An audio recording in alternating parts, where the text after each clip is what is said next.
bem, graças e paz, irmãos. Hoje eu queria começar com uma pergunta, né? Todo crescimento é um crescimento que agrada a Deus? Toda expansão é uma expansão de uma maneira correta, de uma maneira santa? O Brasil hoje possui mais igrejas evangélicas do que escolas e do que farmácias. Então, de fato, nós estamos crescendo de uma maneira assim exponencial, poderíamos dizer. Mas todo crescimento é um crescimento que agrada a Deus? Então, hoje nós vamos refletir um pouco sobre bases para um crescimento saudável, né? Eu sou o pastor Marcos Vinícius, né? Sou pastor hoje de uma igreja pequena, sou professor, escritor, pesquisador, e eu queria refletir para vocês hoje sobre um crescimento que agrade a Deus em contraste com o crescimento que não agrada, né? Existe uma história na Bíblia de um homem que cresceu rápido, cresceu assim de uma maneira também exponencial, mas cresceu do jeito errado.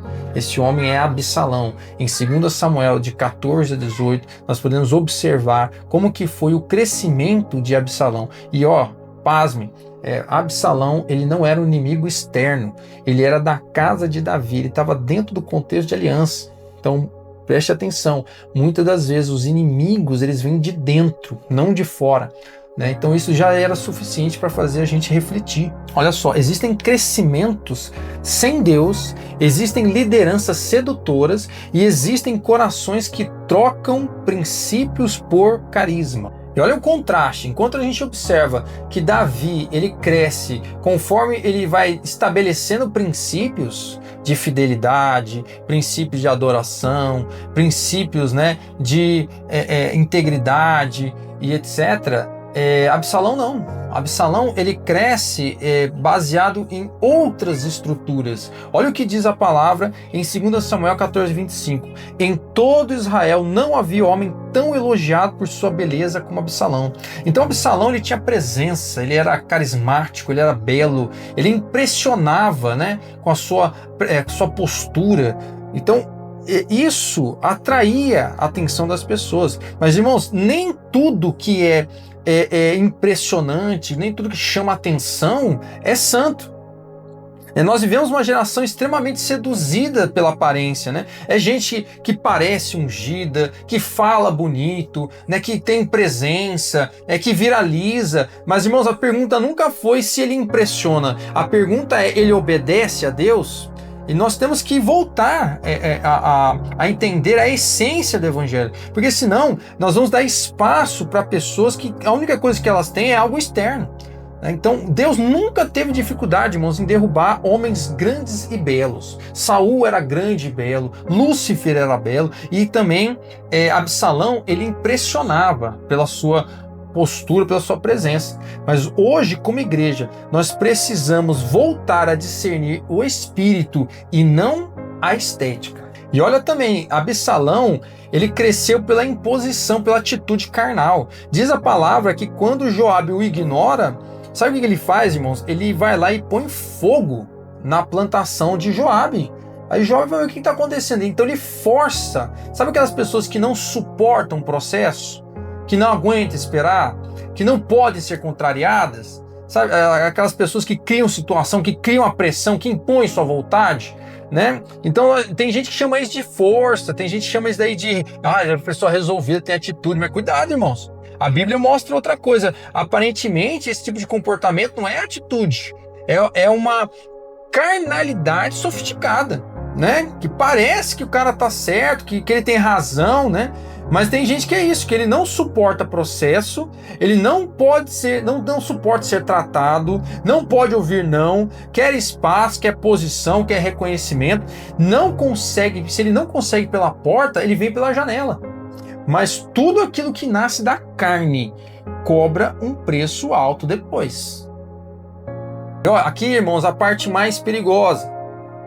Absalão, ele cresce seduzindo pessoas. A palavra de Deus diz que ele ficava ali à porta, né, do reino, ouvindo, ele abraçava as pessoas, beijava as pessoas, né? Então, e aí ele ficava ouvia os problemas, né? E aí, olha que interessante, ele ouvia os problemas, né? Só que, olha a diferença, ele resolvia os problemas? Não, ele ouve os problemas e fala assim: ah, se eu fosse juiz sobre a terra. O que fica implícito nessa fala dele? Que quer dizer o seguinte: então, isso que você está passando, esse problema que você tem, é culpa do seu líder, que não trata você direito, que não te atende, que não liga para você. Mas se eu fosse líder, e aí isso é diferente, né? Então, cuidado, igreja. Cuidado com gente que cresce criticando a autoridade. Cuidado com gente que se fortalece em cima da fraqueza dos outros. Porque tem gente, irmãos, que ele usa os feridos para se transformar em aliados políticos. Ele usa a insatisfação como combustível para a rebelião. Ele transforma pessoas feridas em plataforma. Ele transforma a insatisfação em ministério, né? Então, mas o reino não se constrói assim, irmãos. Quem ama a igreja ajuda a restaurar, não a incendiar. Absalão, ele cresceu pela manipulação e alianças erradas. Absalão manipula as pessoas. Ele faz articulações escondidas. Você conhece gente assim, que é cheio de conversinha nos corredores, sabe? Sempre com uma conversinha aqui, visita o irmãozinho, tem uma conversinha lá, e fica com essas coisas, né? Ele move influências, né? Constrói alianças estratégicas, né? Ele sempre está próximo de alguém que tem algo, que tem uma influência, que tem alguma coisa para oferecer, né? Olha para você ver, irmãos, Absalão, ele foi tão articulado que ele conseguiu trazer Aitofel, que era conselheiro de Davi, para o lado dele. Ele conseguiu convencer Aitofel a ficar do lado dele, porque naquela situação ele estava, vamos dizer assim, vencendo, né? Ele estava conquistando influência, estava expandindo, e Aitofel resolveu ficar do lado de Absalão. E aqui existe uma verdade dura, irmãos, presta atenção, nem toda estratégia é espiritual, porque tem um crescimento que vem da oração, agora tem crescimento, irmãos, que vem da conspiração, né? Tem expansão que vem do espírito, agora tem expansão que vem da política carnal. Absalão queria reino, irmãos, mas ele não queria cruz. Absalão, ele queria autoridade, mas ele não queria submissão. Absalão queria honra sem processo. Isso sempre vai terminar mal, irmão. O caminho, irmãos, para você chegar no seu posto que Deus tem para você é um caminho de quebrantamento, é um caminho de humilhação, de submissão, é um caminho de tratamento. Tem gente que não quer esse processo, então eles vão por articulação, vão por estratégia, vão por sedução e chegar onde eles querem. Mas isso nunca vai terminar bem. Irmãos, veja o contraste, olha o contraste. Enquanto você tem de um lado um jovem ambicioso, faccioso, vaidoso, cheio dos seus direitos e essas coisas de um lado, do outro lado nós temos Davi. Davi, quando ele fica sabendo que o coração do povo estava com Absalão, o que ele faz? Davi tem condições de guerrear. Davi era um homem de guerra, um homem experimentado. Ele poderia muito bem simplesmente ter enfrentado o filho dele e lutado contra o filho dele. Mas se ele faz isso, quem que vai sofrer? O povo, né? Ia ter uma carnificina interna, ia ser uma destruição. Então, olha o que Davi faz. Ele foge, irmãos, não por covardia, mas por compaixão, por misericórdia do povo. Irmãos, líder não usa o povo como escudo. Você não pode ficar se escondendo atrás do povo, você tem que se sacrificar por ele.